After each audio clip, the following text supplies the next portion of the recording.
Hello friends, welcome to my channel. હું ભાવના લધાવાલા આજે તમારા માટે લાવી છું બોમ્બે સ્ટાઇલ વડાપાઉં. આ વડાપાઉં એવું છે કે લગભગ એ બધાને ભાવતા જ હોય અને એ સ્ટ્રીટ ફૂડ બહુ જ સરસ લાગે છે. હું તમને એ 3 સ્ટેજમાં આપણે બનાવવાના છે. પહેલાં વડા બનાવીશું, પછી એનો સ્પેશિયલ મસાલો છે એ બનાવીશું, પછી એસેમ્બલ કરીશું. તો પહેલાં બટેટા વડા માટેની રીત કહી દઉં તમને હું. એક કઢાઈમાં મેં તેલ લીધું, એમાં થોડીક રઈ નાખીશું. રઈ થોડીક તતડે, આ રઈ તતડવા માંડી છે. હવે હિંગ, લીમડી અને આ આદુ મરચાં ક્રશ કરેલા છે એ નાખીશું.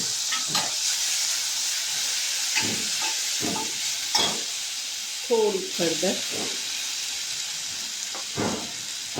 અને આ બટાટાનો પૂરણ, મેશ કરેલા બટાકા.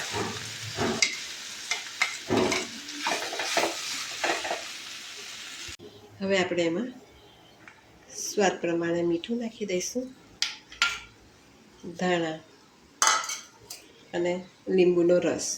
બસ, આમાં કોઈ જ એક્સ્ટ્રા મસાલા નથી નાખવાના, એકદમ થોડા જ મસાલા નાખવાના છે. હવે આપણે એને હલાવી દઈશું એટલે આપણું બટેટા વડાનું પૂરણ તૈયાર થઈ ગયું છે. એ ઠંડુ પડે પછી હું તમને બતાડું એના ગોળા કેમના વાળવાના છે. જુઓ, આપણે આ બટેટા વડાના આવી રીતના થોડાક મોટા કરવાના છે અને આમ દબાઈને એના એક ગુલ્લા કરી નાખવાના છે. આવી રીતના મોટી સાઈઝના હશે તો બનમાં બરાબર આવી જશે. બસ આ રીતના બધા કરી નાખું છું. પછી હવે ચણાના લોટના ખીરા માટે આપણે ચણાનો લોટ લીધો છે, એમાં ચપટી હળદર નાખી, 2 ચમચી ચોખાનો લોટ નાખ્યો. ચોખાનો લોટ ઓપ્શનલ છે, તમારે નાખવો હોય તો. સ્વાદ પ્રમાણે મીઠું, ચપટી ખાવાના સોડા, એ બધું નાખીને પાણી નાખીને આપણે ખીરું તૈયાર કરી દઈએ. જો આ આપણું ખીરું તૈયાર થઈ ગયું છે. હવે બટેકા વડા તળી લઈએ એ હું તમને બતાડું.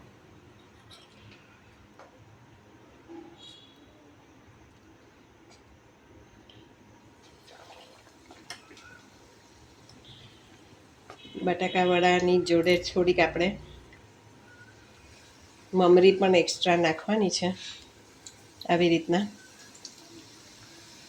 એનું શું કામ છે એ હું તમને પછી બતાડું.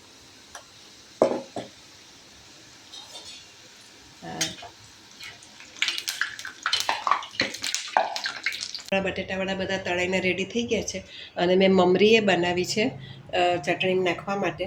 તો હવે આપણે રીત ચાલુ કરીએ. આપણે લસણ છોણા સાથે જ લેવાનું છે. એને લસણને એક કઢાઈમાં સાંતળી લઈએ. તો 1 ચમચી તેલ લીધું છે મેં, એમાં લસણ થોડુંક સાંતળી, પછી એમાં સિંગદાણા થોડાક નાખવાના છે,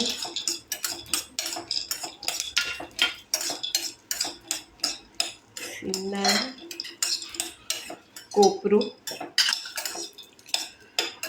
અને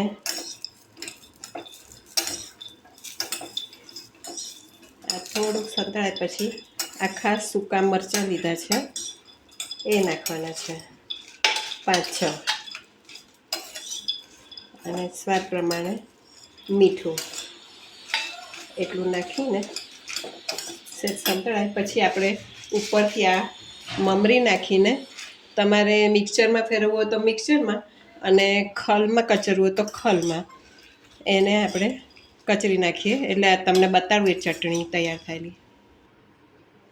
જુઓ, આપણી આ મેઇન હીરો એની ચટણી જે છે એ સરસ તૈયાર થઈ ગઈ છે. બહુ જ સરસ સુગંધ આવે છે. આ ચટણી તમે એમનેમ રહેવા દેશો અને રોટલી સાથે તેલ નાખીને ખાશો તો એ બહુ જ મજા આવશે. તો હવે આપણે વડાપાઉં એસેમ્બલ કરીએ. પહેલાં એમાં આ આમલી ગોળની ચટણી એ ઓપ્શનલ છે, તમારે ના નાખવી હોય તો તમે ના નાખો. અને ઉપર ગ્રીન ચટણી,